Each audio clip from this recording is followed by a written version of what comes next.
La tête dans les nuances, ce sont des rencontres à tous les mois avec des intervenants engagés.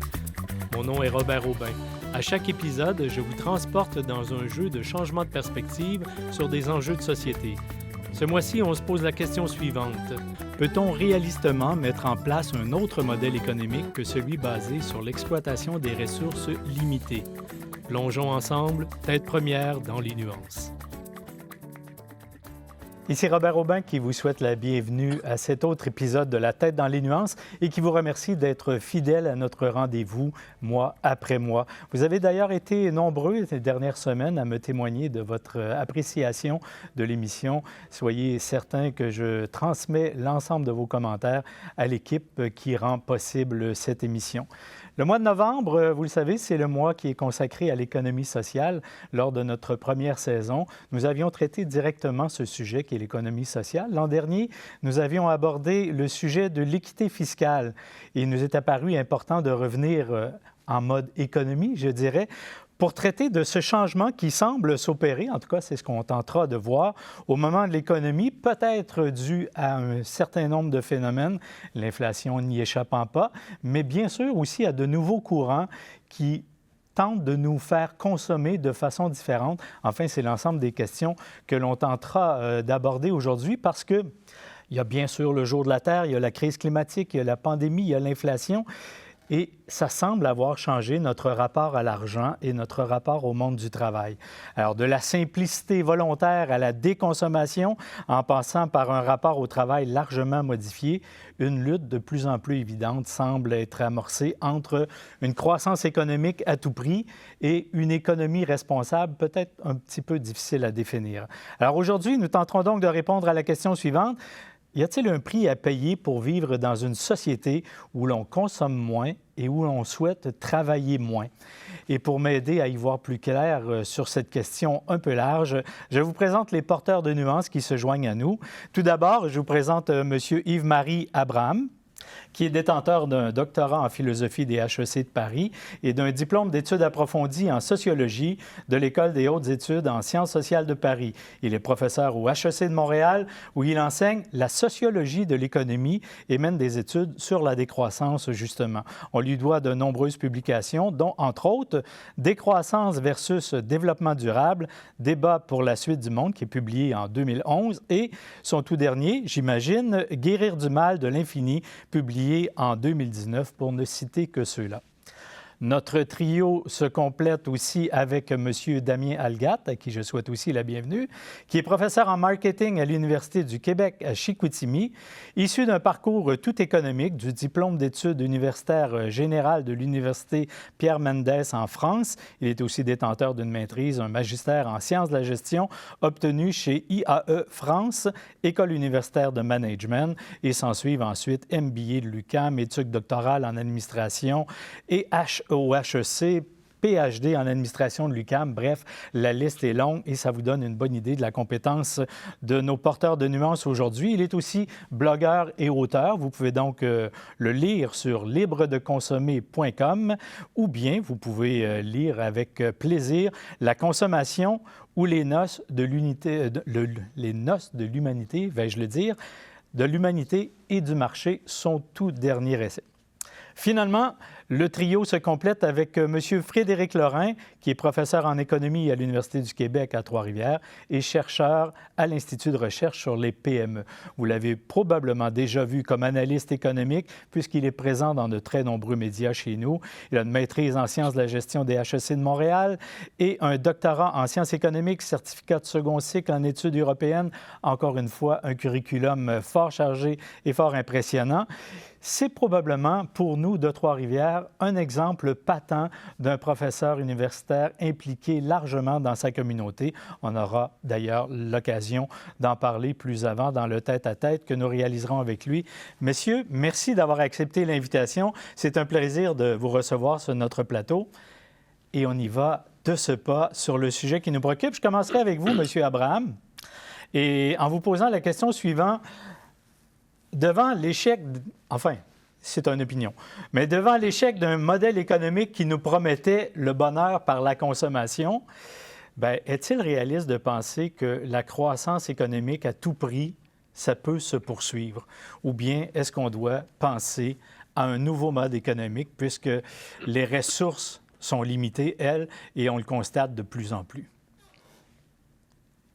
Donc, vaste question On parle d'un pour chantier plus que attaquer. d'une Ouais, ouais, question, un grand finalement. chantier. Donc, en fait, je la renverserai la question en disant que ce qui semble de moins en moins réaliste aujourd'hui, c'est d'essayer de continuer sur la trajectoire que nous avons à une échelle non seulement provinciale, nationale, mais en fait aujourd'hui internationale. C'est-à-dire que nous sommes dans des sociétés qui sont toutes orientées vers la poursuite de la croissance économique. Et les signaux sont de plus en plus nombreux que ça ne pourra pas durer, en fait, parce que, comme vous le suggérez dans votre question, euh, nous sommes en situation déjà d'atteinte, voire de dépassement de ce qu'on pourrait appeler des limites planétaires.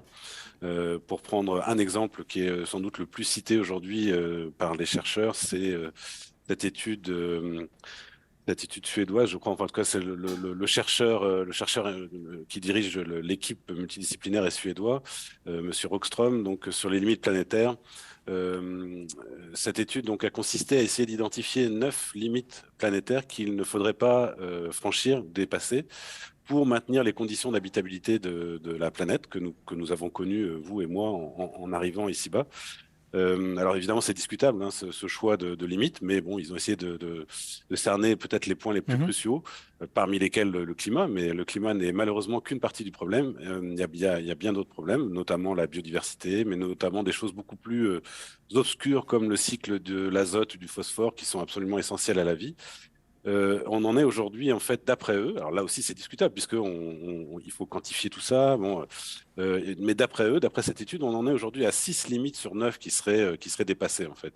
Donc parmi elles, le climat, la biodiversité, le cycle de l'azote, le cycle de l'eau. On vient d'apprendre cette année que, pour une part, le cycle de l'eau était perturbé de façon très, très problématique également. La dispersion dans notre milieu de vie, dans nos milieux de vie, partout d'ailleurs à la campagne comme dans les villes, de pollution, de nouveaux polluants, de polluants d'origine chimique, qui sont responsables de quantité aujourd'hui de maladies de civilisation. Bon, tout ça pris ensemble amène à penser que continuer comme le font aujourd'hui nos responsables politiques et économiques, continuer à dire qu'il faut soutenir la croissance, ça paraît vraiment très très irréaliste en fait, et que nous avons devant nous des choses qui peuvent ressembler à un effondrement dans la forme la pire, ou en tout cas des formes de déclin, et des choses qui ont été annoncées il y a longtemps, puisqu'on fête cette année les 50 ans du fameux rapport Meadows. Rapport Meadows qui Mhm. consistait donc en un travail de prospective. On avait demandé à cette jeune équipe de chercheurs du MIT de se prononcer sur les effets à long terme de la poursuite de la croissance économique à l'échelle planétaire. Et cette équipe avait modélisé le système terrestre de façon relativement sommaire, mais intéressante, et avait donc ensuite généré des scénarios concernant l'avenir l'avenir de la planète et en fait l'avenir de notre espèce, et arrivé dans tous les cas à la même conclusion. Si nous poursuivons la croissance, nous allons vers des formes de dépassement et des dépassements des limites planétaires et effondrement, sauf dans une situation, l'arrêt de la croissance. Donc voilà, alors pour répondre un peu longuement à votre début de question, ce qui semble très irréaliste, c'est de vouloir continuer aujourd'hui. Ce qui Mais est, je vais peut-être laisser la parole mes collègues. Ce qui me semble un peu curieux, c'est que quand je vous écoute parler, j'ai l'impression qu'on est dans la même situation au niveau économique qu'au niveau climatique, c'est-à-dire, par exemple, les rapports du GIEC qui se sont multipliés au fil des années nous donnent à penser qu'on se dirige tout droit dans le mur, mais ça ne semble pas être suffisant pour inciter à changer nos comportements. On dirait que c'est la vieille théorie de crier au loup au moment où ça va. Mais est-ce que c'est possible d'envisager un autre mode? Je vous relance la question, M. Dame. Peut-être que une des solutions, c'est, on parle beaucoup évidemment des défis écologiques, du réchauffement climatique et tout ce que vous venez de mettre en évidence. Et bon, quand on réfléchit, c'est logique on constate qu'on va dans le mur, mais force est de constater que pour l'instant, la plupart des partis politiques sont pour la croissance et poussent la croissance.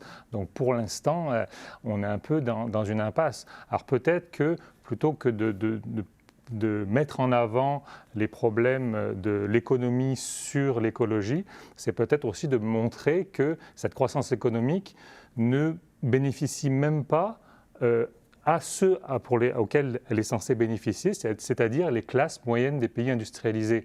Dit autrement, peut-être que mettre en évidence le fait que la croissance, ce n'est pas très bon finalement, c'est-à-dire que même nous, individuellement, à titre individuel, ça a des effets négatifs comme l'endettement, le stress, l'impression de passer à côté de l'essentiel et même le fait de se mettre en concurrence les uns avec les autres par la compétition sociale, le fait de bien paraître, le voisin gonflable, etc.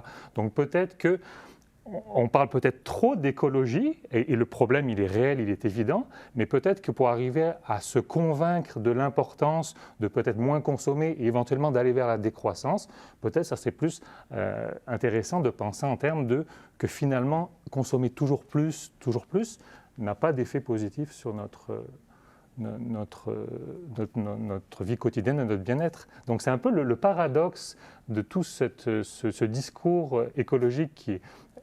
C'est évident qu'il y a un problème majeur, mais est-ce que, comme ça, moi je pense qu'on n'arrivera pas à se convaincre collectivement de moins consommer, et peut-être c'est en revenant à la bonne vieille critique de la consommation des années 70 à la Baudrillard et compagnie, et de montrer que tout cet aspect symbolique de la consommation notamment, si on arrivait peut-être à le mettre de côté, à le mettre, juste revenir à l'aspect plus utilitaire de la consommation, peut-être utilitaire et peut-être plaisir aussi, mais peut-être moins l'aspect symbolique. Et peut-être qu'une des solutions, puis c'est déjà, on entend un petit peu parler là, c'est le fait d'arrêter de stimuler la demande. Et donc, on a parlé d'interdiction de la publicité pour les VUS. Ça va arriver, comme aujourd'hui c'est évident que c'est interdit de faire la publicité pour les cigarettes, mais peut-être demain matin, ça serait d'arrêter toute forme de stimulation de la demande. Peut-être ça serait un premier point. Évidemment, ça pose d'autres problèmes majeurs. Qu'est-ce qu'on fait avec la publicité? Comment est-ce qu'on finance des médias?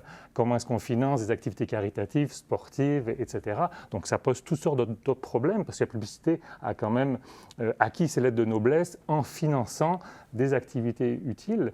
Mais peut-être que ça serait ça, parce que quand même le consommateur de base, il est comme pris entre deux discours. Le discours écologique dit que la planète est en feu, et d'autre côté, on dit acheter, acheter, acheter. Je veux dire, aujourd'hui, comment se sentir coupable d'acheter un VUS quand on a énormément de publicité qui vient? Donc, comme consommateur, on devient schizophrène, parce qu'on a des discours qui sont contradictoires. Monsieur Lorrain, j'entends depuis le début, on est face à une problématique mondiale. Les gouvernements, puis je pense qu'on en a peut-être un exemple avec la nomination du nouveau ministre, M. Fitzgibbon, qui est un super ministre économique, où on privilégie l'option de la croissance à tout prix, et l'approche très personnalisée que nous présente M. Halgat. Où est-ce qu'on commence si on veut changer quelque chose? Est-ce que c'est le citoyen qu'on doit convaincre ou l'élu? Moi, je pense beaucoup en termes de signaux économiques. Ça fait 30 ans il y a 30 ans de ça, j'avais commencé un club écologique, le premier club écologique de mon collège au secondaire. Puis, on était beaucoup dans les valeurs à l'époque. On disait, il faut faire ça, il faut aller là, il y a des dangers, tout ça. Puis, il n'y a personne qui nous croyait à l'époque. Mais on travaillait beaucoup sur la notion de valeur. Et moi, j'étais obligé d'abandonner ce milieu-là parce qu'on n'était pas dans l'opérationnel. Puis moi, je voulais être dans l'opérationnel. Puis aujourd'hui, je vois qu'on reste beaucoup dans les valeurs. Puis on dit, il faudrait que. Mais ça ne fonctionne pas. Et il y a la théorie du nudge. Ça a été développé par les Néerlandais. Puis eux, ce qu'ils disaient fondamentalement, ces chercheurs-là, c'est que l'être humain répond à des incitatifs. Et là, ils donnaient comme exemple, dans les urinoirs pour les hommes, il y a une petite mouche qui est imprimée sur l'urinoir. Alors, pour les femmes, vous n'êtes peut-être pas au courant, mais les hommes savent tous qu'il y a une mouche. Pourquoi on imprime une mouche dans un urinoir? Parce que c'est là, parce qu'ils savent que les hommes vont avoir spontanément le réflexe de viser la mouche. Puis ça, tous les hommes vont faire ça. On vise la mouche, c'est un réflexe naturel chez l'humain de viser la mouche. Et c'est le point optimal pour ne pas éclabousser la toilette, pour limiter les dégâts et les choses comme ça. Et là, on ne dit pas à l'homme, tu dois avoir des toilettes propres, parce qu'on sait que l'être humain, quand il y a de l'humain, il y a de l'humanerie, c'est ça qu'on dit. Là, ce qu'on dit, c'est, voici une situation et tu réagis en fonction de ça. Et là, le système économique, en fait, il n'est pas configuré pour répondre aux défis environnementaux. Là, on dit oui, mais on fait des efforts, on fait des réglementations, on met des taxes. Ça, c'est comme quelqu'un qui me dit, je veux perdre du poids, puis je cours 10 minutes par 2 semaines. Je fais des efforts. Oui, mais c'est des efforts qui ne servent à rien. On n'est pas là, là. Il faut avoir un programme d'entraînement beaucoup plus solide que ça. Puis c'est pour ça que moi, je dis que la taxe, en fait, la taxation du carbone devrait être multipliée par 4. Alors oui, ça va faire un choc, mais vous allez voir qu'à partir de ce moment-là, là, la mouche, elle est là. Et là, vous allez voir tout le système qui va réagir, qui va dire, on ne peut pas payer ces prix-là. Et ça va crier, bon, on a vu les gilets jaunes en France, ça va crier, mais là, les gens vont trouver des solutions. Là, les gens vont réagir, vont changer de comportement. Il faut qu'on change de comportement sans passer par les valeurs. Et comme on est dans l'urgence climatique, pour moi, la meilleure façon de le faire, c'est avec le porte-monnaie. Puis de changer les incitatifs, parce que le prix, même à 2 le litre, là, on est à environ 1,59, 1,60, 1,67. Presque 75, là. 75. Même à 2 on dirait, ah mon Dieu, c'est cher. Non, c'est pas cher. Pas du tout. C'est pas cher pour les grands industriels et c'est pas cher d'un point de vue du coût environnemental et du coût socio-économique que ça cause. Donc, à 2 le litre, je suis désolé de dire que c'est cheap. Et donc, tant que ça va être cheap, les gens vont continuer à utiliser du pétrole plutôt que d'autres énergies. Et curieusement, avec cet exemple-là, je me rappelle les années 70 où le prix de l'essence avait connu une flambée extraordinaire qui avait changé nos comportements. Tout le monde se dirigeait vers des voitures beaucoup plus petites, alors que cette fois-ci, pour les mêmes flambées, même des flambées plus importantes du prix de l'essence, nos comportements ne changent pas. Non, parce qu'on n'a pas de plan B. En économie, on dit c'est inélastique, c'est-à-dire que le consommateur ne réagit pas même quand il y a des hausses de prix parce qu'on n'a pas de plan B. On est à Trois-Rivières, on vient d'avoir de l'auto en partage puis du vélo en partage, ça n'existait pas. Le transport en commun, bien, il n'est pas aussi optimal qu'à Montréal ou à Québec. Donc moi, j'étais obligé de m'acheter une voiture quand je suis arrivé de Montréal à Trois-Rivières parce que je n'avais pas d'autre choix. Puis à l'époque, je vivais dans un bloc appartement où je ne pouvais pas installer une plug électrique, donc je ne pouvais même pas avoir une voiture électrique.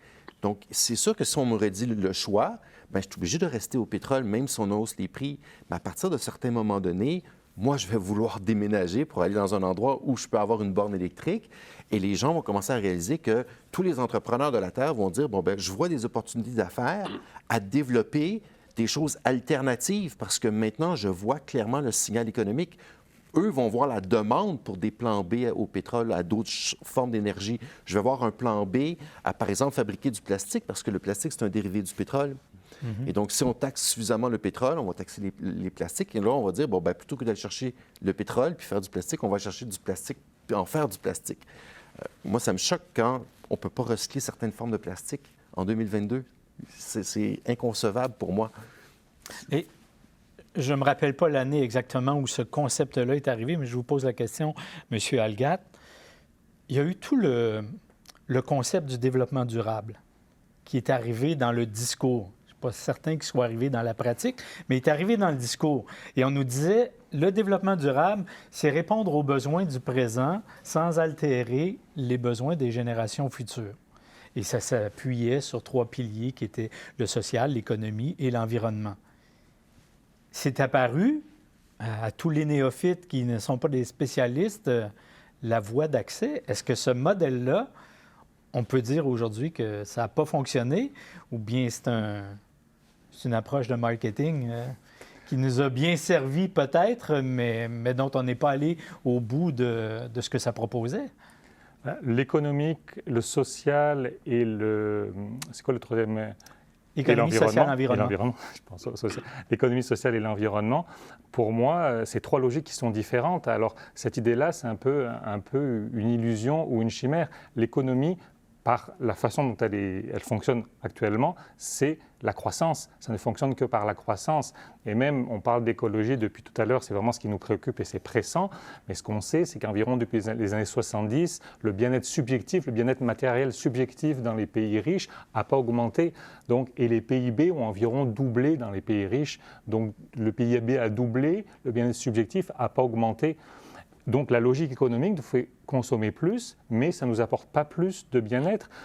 Les années 50, après la Deuxième Guerre mondiale, quand on a eu les premiers frigos, premières cuisinières électriques, après les premiers micro-ondes, là, ça a changé notre vie. Mais entre le premier frigo et le deuxième frigo, ça n'a pas changé nos vies. Donc la logique Je dirais économique... même le deuxième et le 10e, là, parce que Ouais.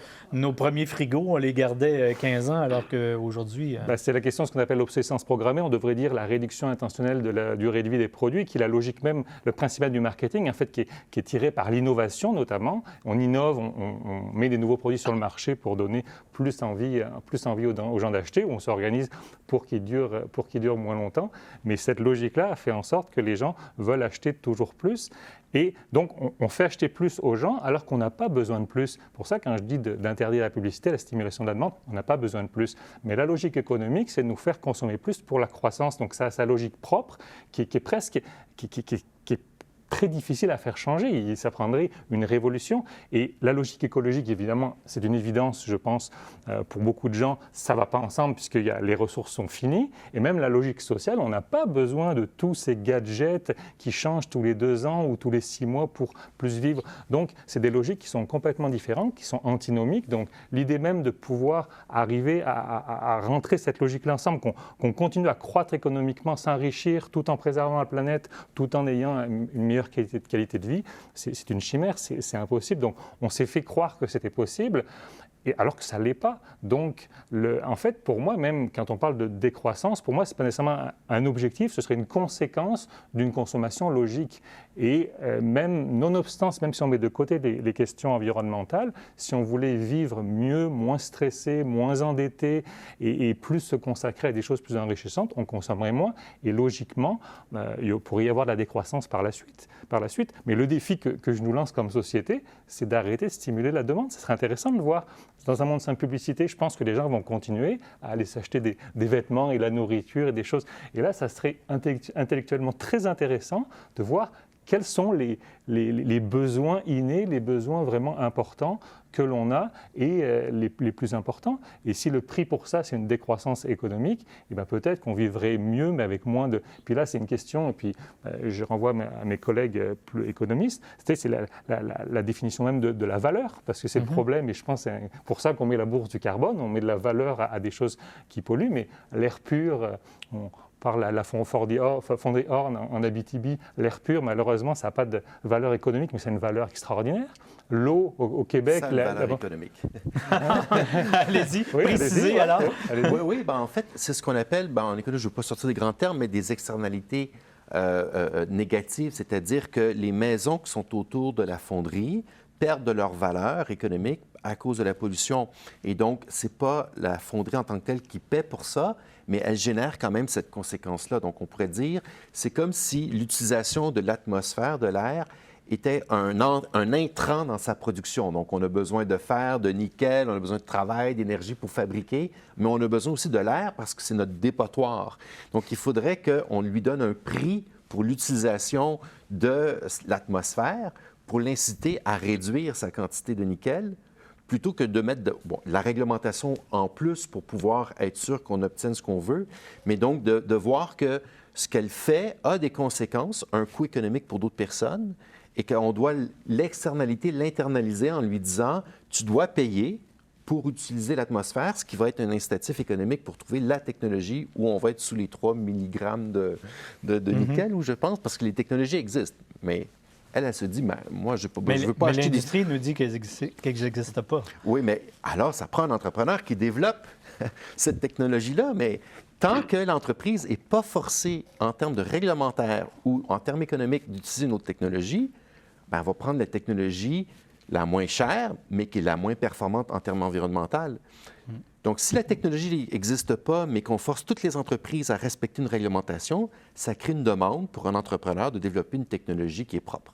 Et vous partez du principe, je suis tout à fait votre raisonnement pour les incitatifs économiques, mais vous partez du principe qu'il existe une technologie qui permet de baisser au niveau recu. C'est quand même une sorte, je suis rebondi un petit peu là-dessus, il y a une sorte d'optimisme, et je pense que c'est aussi pour ça qu'on va dans le mur comme société, c'est peut-être qu'on est trop optimiste sur les capacités de la technologie à régler tous nos problèmes. Donc, je suis d'accord avec les incitatifs, puis ça fonctionne et ça fonctionne très bien, mais il y a peut-être une limite aussi.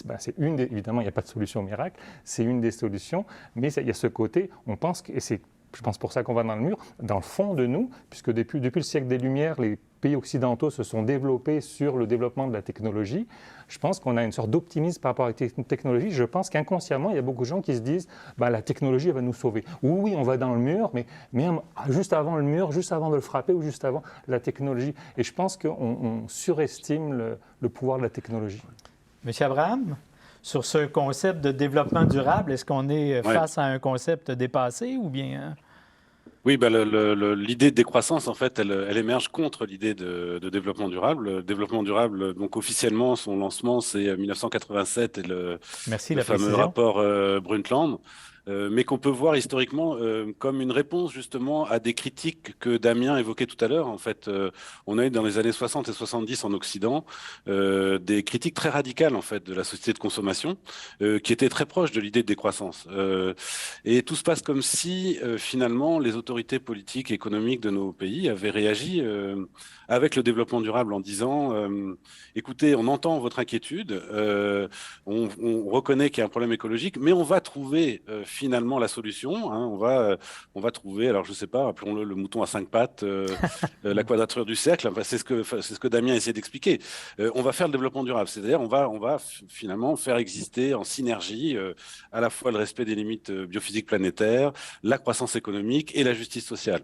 Alors pourquoi la décroissance émerge il y a 20 ans exactement, en fait, en tout cas le slogan lui-même émerge il y a 20 ans, c'est une espèce de réaction de colère en fait contre ça en disant écoutez, très clairement, sur le plan écologique, le désastre s'accélère. On est au début des années 2000, alors qu'on parle de développement durable depuis 15 ans.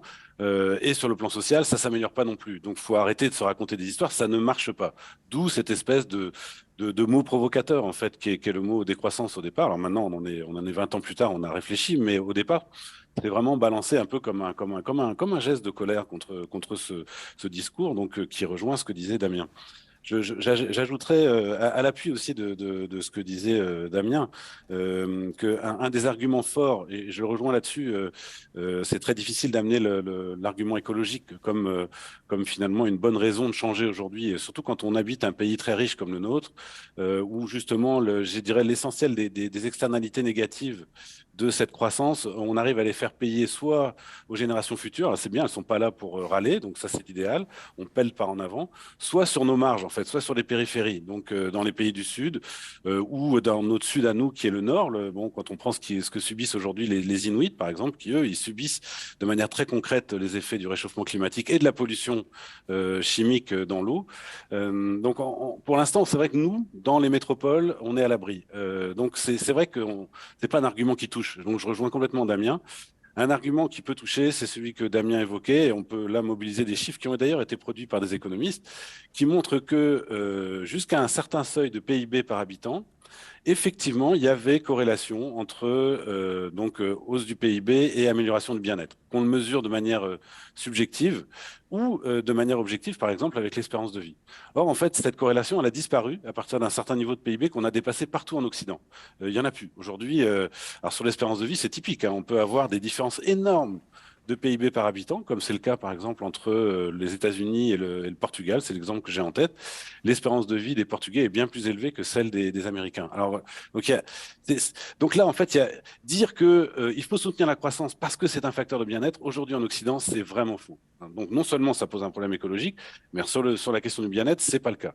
Alors, les travaux qui essayent de voir qu'est-ce qui peut améliorer notre bien-être aujourd'hui, c'est notamment ceux de Wilkinson et Pickett sur la question des inégalités, qui disent finalement s'il y a un facteur qui semble faire améliorer le bien-être de tout le monde dans nos sociétés riches, c'est plutôt la réduction des inégalités, plutôt que de hausser de hausser le PIB. Voilà pour réagir un peu.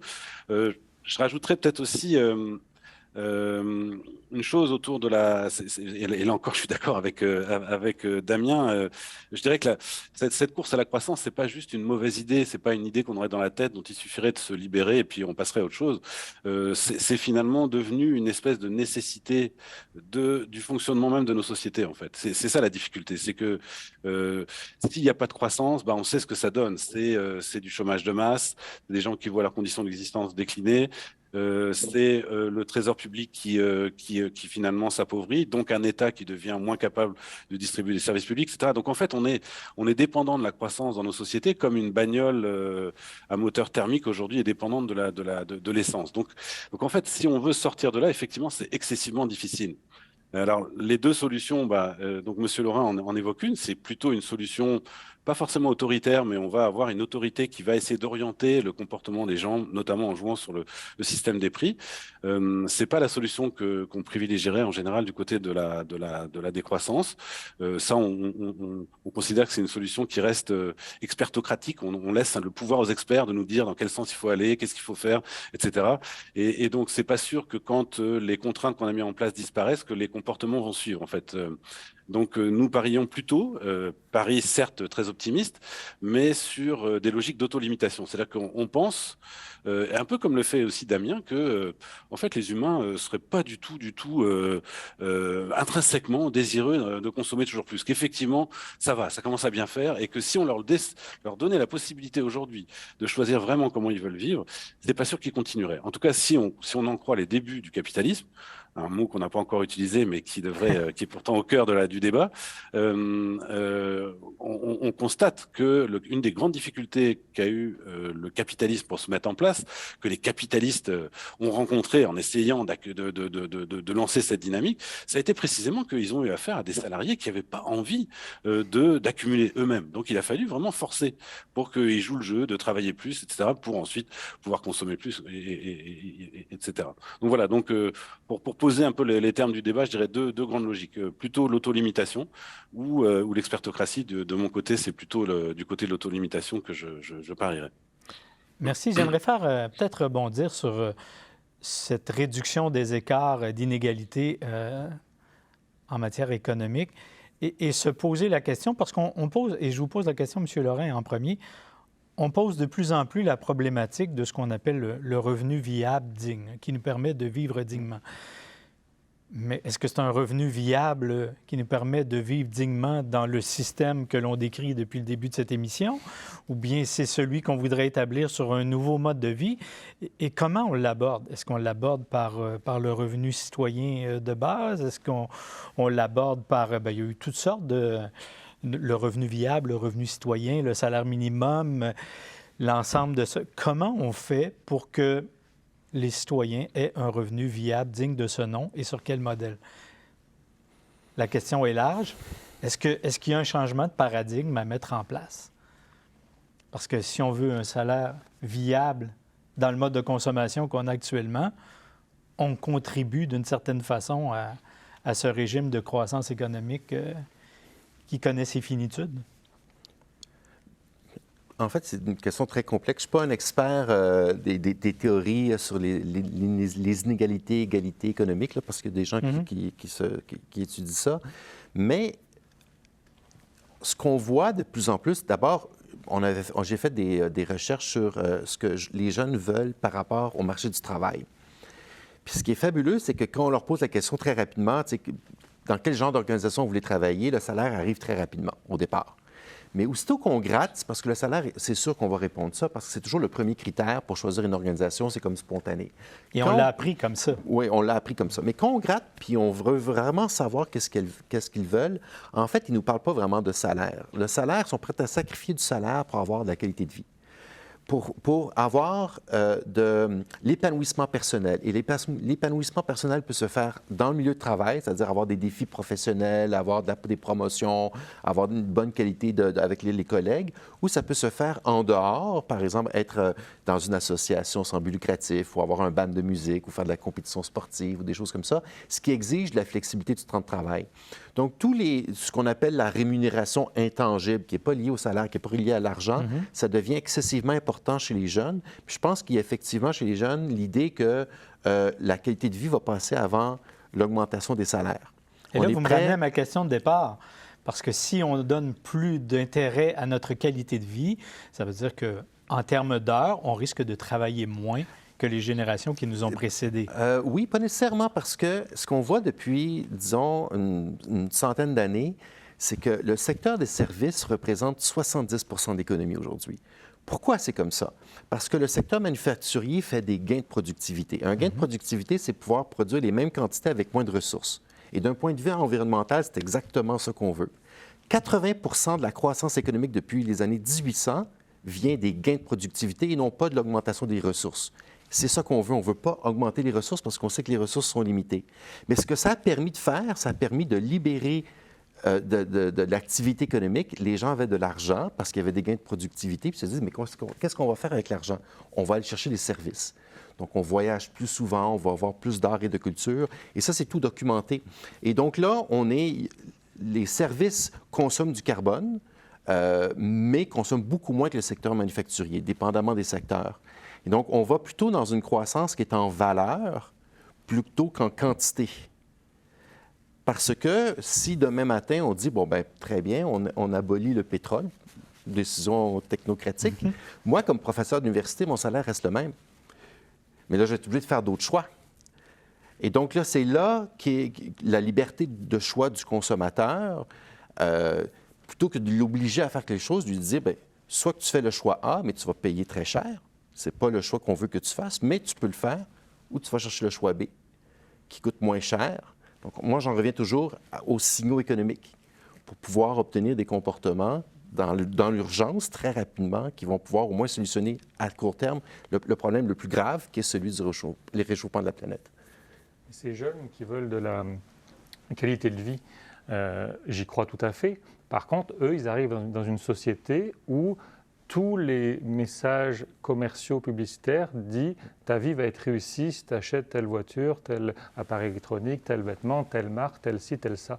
Donc, c'est encourageant ce que vous dites. Mais d'un point de vue structurel, toute la société pousse à plus consommer. Donc, on est jeune, on est idéaliste, c'est très bien, mais après, on rentre dans une logique qui est complètement différente. Donc, pour moi, le problème, il est structurel, c'est-à-dire que c'est l'ensemble des... Puis, on pense à la publicité, mais il y a aussi le commerce de détail. Prenez le boulevard, je pense qu'ici, c'est le boulevard des Forges, je ne sais pas, les grands boulevards, à Chicoutimi, c'est le boulevard Talbot. Qu'est-ce qu'on a? On a des grands boulevards avec des stationnements et des centres commerciaux, des magasins. Donc, notre environnement urbain est aussi saturé de messages publicitaires. Et maintenant, toute notre vie numérique est saturée de messages publicitaires.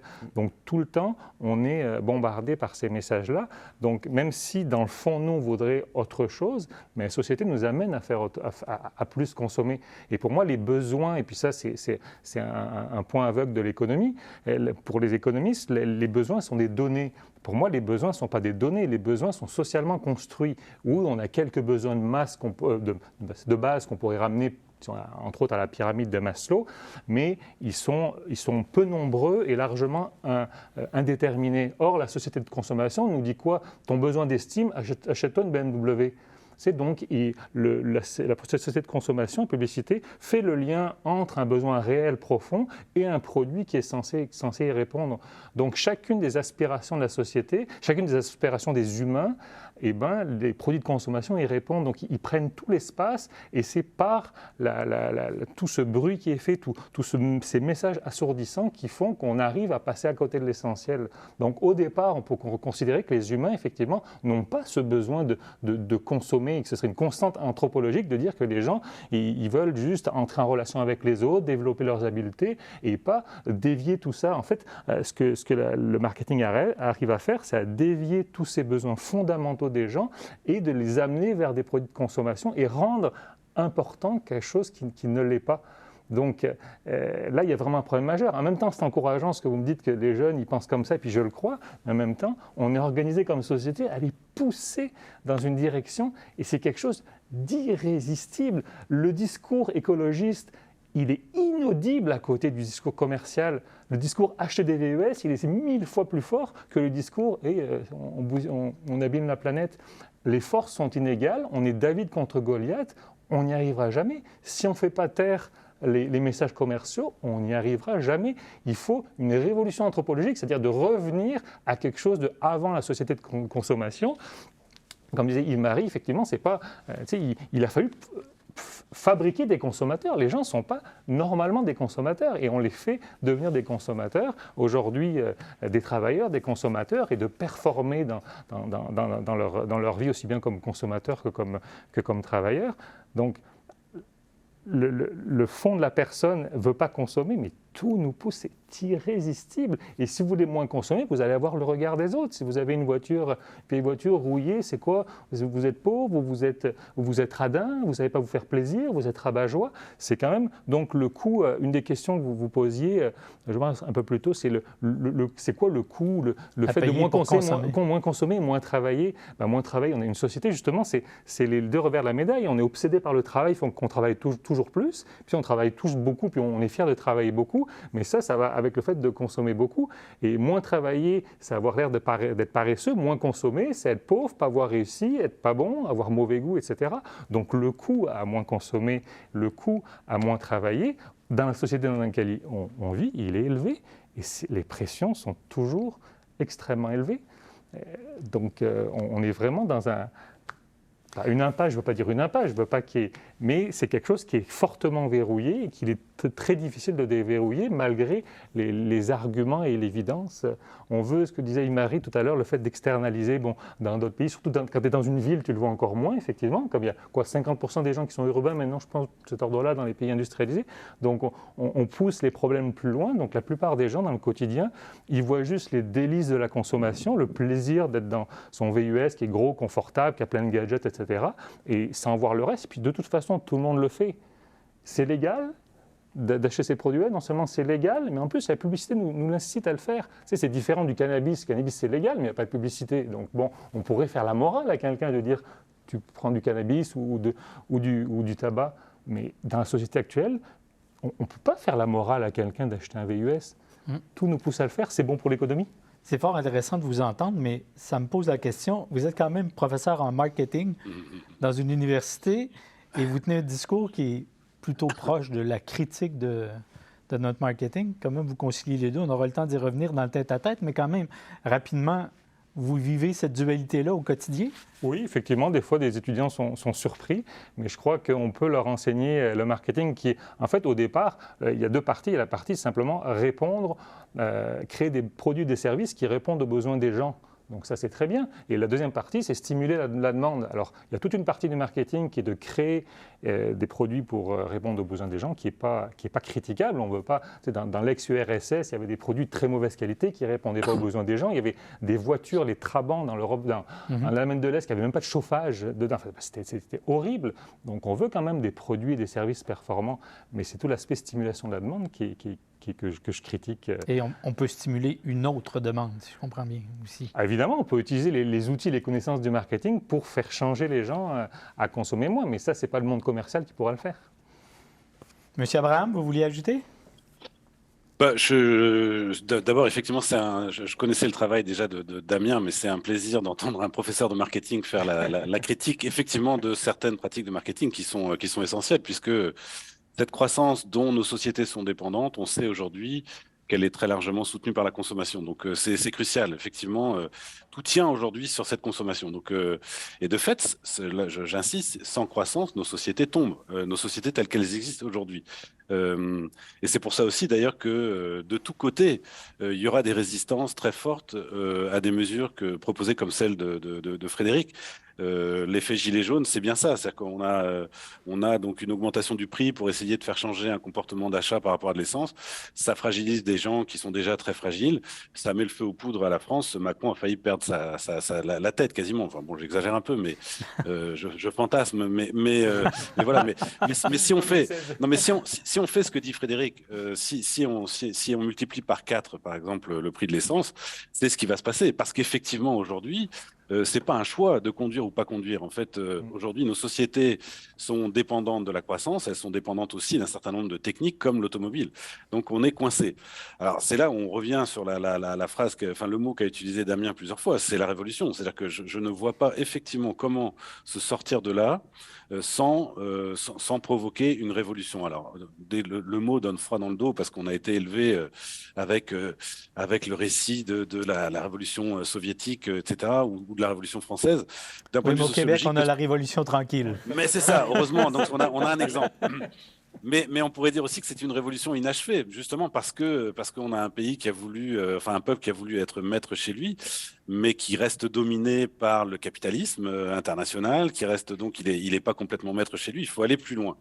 Et donc, pour moi, un des enjeux cruciaux, c'est en fait une sortie du capitalisme, pour employer ce grand mot-là. Tant qu'on restera dans un monde qui est orienté fondamentalement, non pas vers la satisfaction des besoins, c'est ça qui est fascinant. On nous vend ce modèle de société comme finalement un modèle plus performant que jamais en matière de satisfaction des besoins humains. Mais c'est faux, en fait. Il est orienté vers l'accumulation de richesse sous forme argent. Il y a toutes sortes de façons de définir la richesse, comme le suggérait Damien. Nous, ce qui s'est imposé, c'est l'argent comme richesse fondamentale. Tant que ce monde-là sera orienté vers cette accumulation, à mon avis, on s'en sortira pas. Donc, c'est sûr que c'est énorme, mais concrètement, ça veut dire quoi? Ça veut dire que notamment, il faudrait que on cesse de voir l'entreprise privée capitaliste comme finalement l'institution centrale dans nos sociétés. Aujourd'hui, on peut dire, comme le dit un collègue français dont je m'inspire beaucoup, qui s'appelle Andréus Solé, nous vivons dans l'entreprise monde, c'est-à-dire un monde qui est très largement conçu par et pour l'entreprise, en fait. C'est pas le marché qui est dominant. Au contraire, l'entreprise, plus elle prend de la place, plus le marché, au sens concret du terme, tend à en perdre de l'espace. Et l'État, lui, est au service de l'entreprise. Donc, on a au cœur, au centre de nos sociétés, cette espèce de machine à croissance qu'est l'entreprise, et dont nous dépendons tous et toutes au quotidien, en fait, puisque regardez autour de vous, ce que vous avez, vous êtes assis sur des marchandises, vous avez mangé des marchandises à midi, vous en mangerez ce soir, vous roulerez dans des marchandises, enfin, tout est produit par des entreprises, et ces marchandises, vous les obtenez comment? Avec de l'argent que vous allez gagner en vendant votre travail dans une entreprise. Donc, qui nous oblige à être productifs aussi, à participer de manière efficace à cette croissance. Donc, on est vraiment pris là-dedans.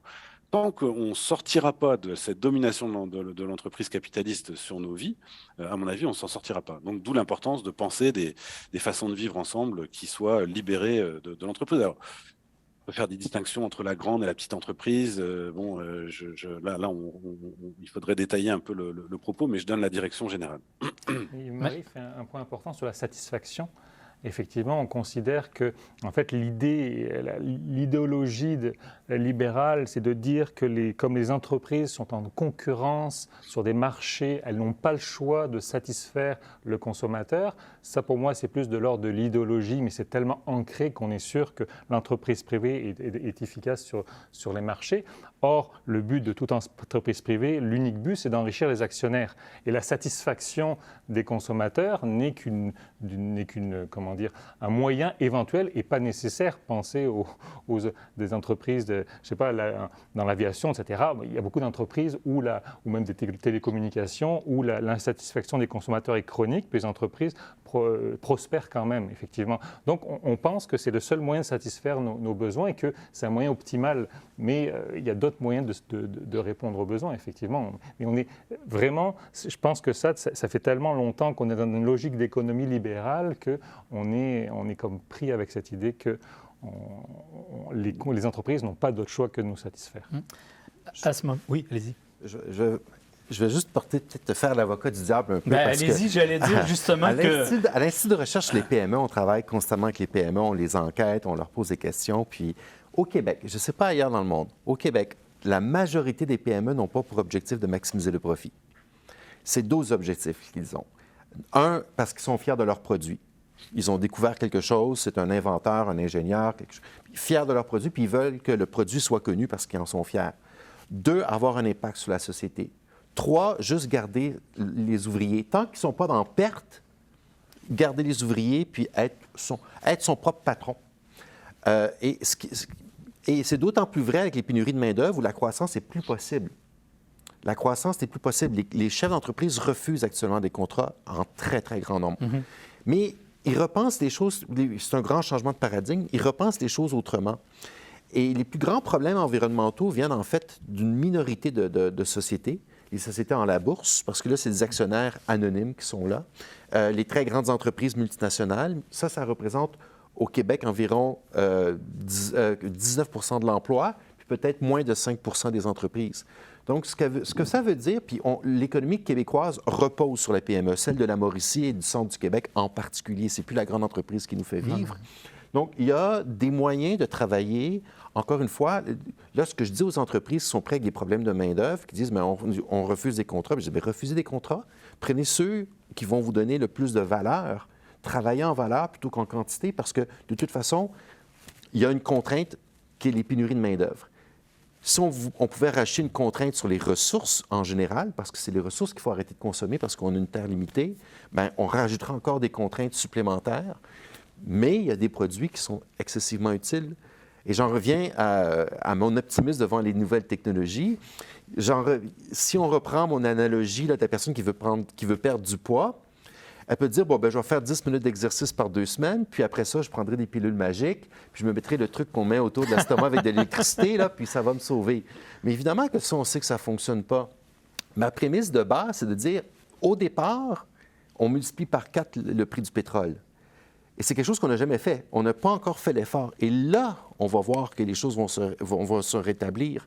Parce que la machine pour aller chercher le carbone dans l'atmosphère, elle existe. Mais elle est plus grande que le studio, puis elle n'est absolument pas rentable. Il faut qu'elle se soit rentable sur ce truc-là. Il faut qu'un jour, ça devienne rentable, puis pas un jour, en fait, d'ici 2 ans. Mais ça prend des investissements, des milliards de dollars pour la rendre rentable. Mais la société est capable, c'est rien, 4 milliards, 5 milliards pour le bénéfice environnemental.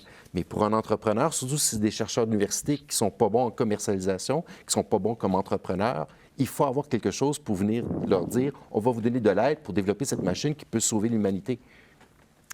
J'allais justement dire, avant que vous interveniez, qu'à ce moment-ci de l'émission, j'avais l'impression d'être 2 contre 1. C'est 2 visions plutôt, je dirais pas pessimistes, mais qui prônent un changement radical. Alors que du côté de M. Lorrain, on semble plutôt encore penser qu'on peut y arriver avec des changements dans la structure actuelle. Moi, quand je me place du côté du citoyen qui aimerait militer pour un changement, je ne sais même pas quoi demander concrètement et par où prendre la problématique. Lors du dernier jour de la Terre, l'année dernière, j'ai lu un papier qui disait que si on respectait l'exploitation des ressources que la Terre peut produire en une année, mais ce serait ramener notre régime de vie à peu près aux années 1967. J'y étais en 1967, ça ne me paraissait pas si mal. Et d'y retourner ne m'apparaîtrait pas une déchéance, mais comme citoyen, qu'est-ce qu'on demande pour que le système change? Par où je prends ça?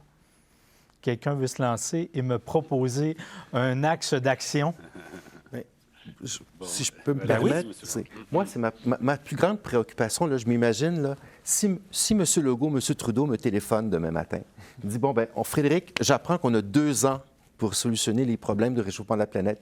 Qu'est-ce qu'on fait demain matin? J'ai besoin d'avoir une réponse la plus urgente et la plus concrète possible. Puis la seule que je peux voir, parce que moi, je partage les valeurs de mes 2 collègues, en fait, mais je ne vois pas comment on peut faire un changement sociétal urgent comme ça. Puis oui, c'est vrai que c'est révolutionnaire de multiplier par 4 le prix du pétrole. Ou peut-être même par 5 si ça se trouve. C'est votre point commun, en tout cas. Il faut que ça soit gros. Mais ça, on aurait pu le faire graduellement si on s'y était pris il y a 30 ans, qu'on l'avait dit il y a 30 ans que c'est ça qu'il fallait faire. On ne l'a jamais fait. Et la beauté de cette taxation du carbone, c'est que ce n'est pas une taxe qui vise à collecter de l'argent, c'est une taxe qui vise à changer les comportements. Elle a pour vocation à être de moins en moins payée parce qu'on est supposé d'utiliser de moins en moins le carbone. Et donc, avec l'argent que le gouvernement se fait, on peut en fait réduire les impôts ou contribuer à ceux qui vont être les plus frappés par cette taxe-là pour que ce soit neutre fiscalement. Ça ne sera pas parfaitement neutre, mais on peut. C'est pas une taxe qui vise à donner des revenus au gouvernement. C'est une taxe qui vise à changer les comportements et donc on peut compenser ceux qui vont être les plus touchés, notamment les classes moyennes et les classes inférieures, par une augmentation du pétrole. L'important, c'est que le changement de comportement se fasse et que le système s'adapte avec des plans B. Ça nous prend des plans B. Mais sans vouloir vous contredire, pour avoir été en politique un certain nombre d'années, je sais que M. Trudeau ni M. Legault ne vont m'appeler.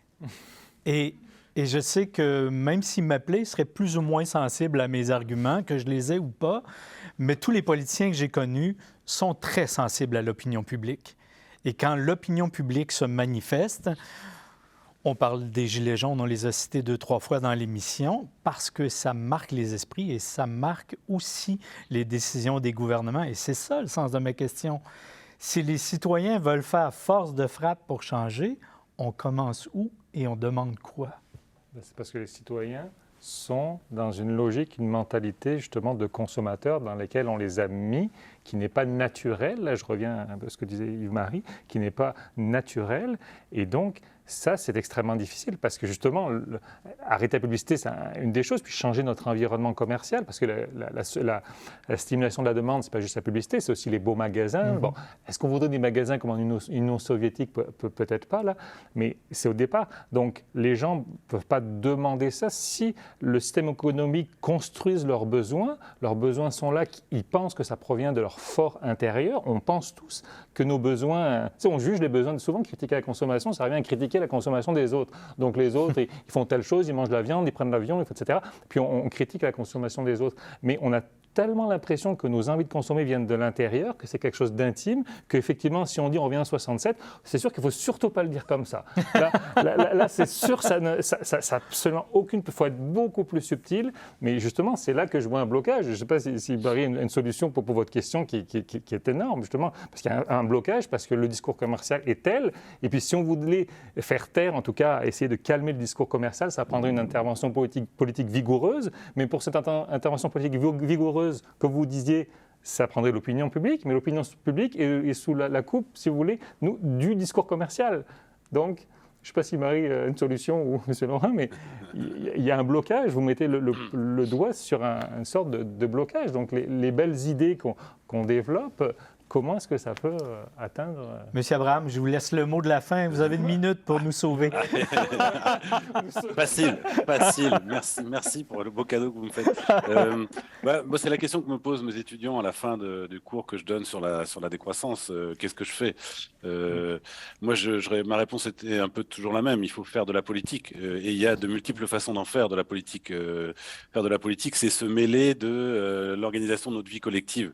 Et donc, on peut militer pour un parti, évidemment, mais on peut aussi en faire de façon beaucoup plus concrète en commençant là où on est, à essayer de s'organiser, notamment pour gagner en fait en autonomie. Pour moi, ce serait un peu vraiment le mot clé, gagner en autonomie, reprendre le contrôle de nos vies, qui pour l'instant nous échappe complètement. Donc, ça veut dire recommencer à faire par nous-mêmes, collectivement, un certain nombre de choses, satisfaire nos besoins par nous-mêmes, justement pour faire l'économie, si j'ose dire, du passage par le marché, par l'entreprise, etc. Donc, une des propositions, je dirais, de base de la décroissance, c'est vraiment ça, c'est d'essayer de bâtir des initiatives concrètes à une échelle locale pour gagner cette autonomie dans nos conditions d'existence. Évidemment, ça ne suffira pas, parce que ça ressemble à des choses qui ont été faites au 19e siècle dans des perspectives de socialistes. Donc, vous avez des socialistes qui ont proposé ce genre de choses, des gens comme Proudhon ou autres. Il nous reste une trentaine de secondes, M. Abraham. Il faut pousser et faire la pression sur les gouvernements pour obtenir du soutien à ce genre d'initiative. C'est essentiel. C'est là que une mesure comme un revenu inconditionnel d'existence peut être concrètement quelque chose d'intéressant pour aider ceux et celles qui veulent peu à peu s'abstraire de ce système. Voilà, pour donner un début de réponse.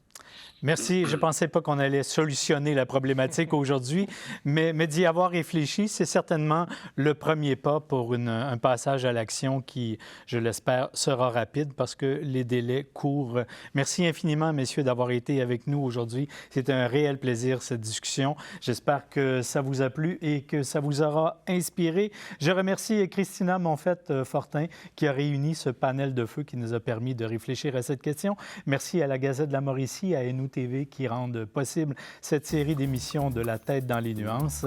Si vous avez envie de nous faire part de vos commentaires, vous n'hésitez pas à nous écrire à info@gazettemauricie.com. C'est toujours un immense plaisir que de vous lire. Je vous dis à la prochaine. Merci d'avoir été là.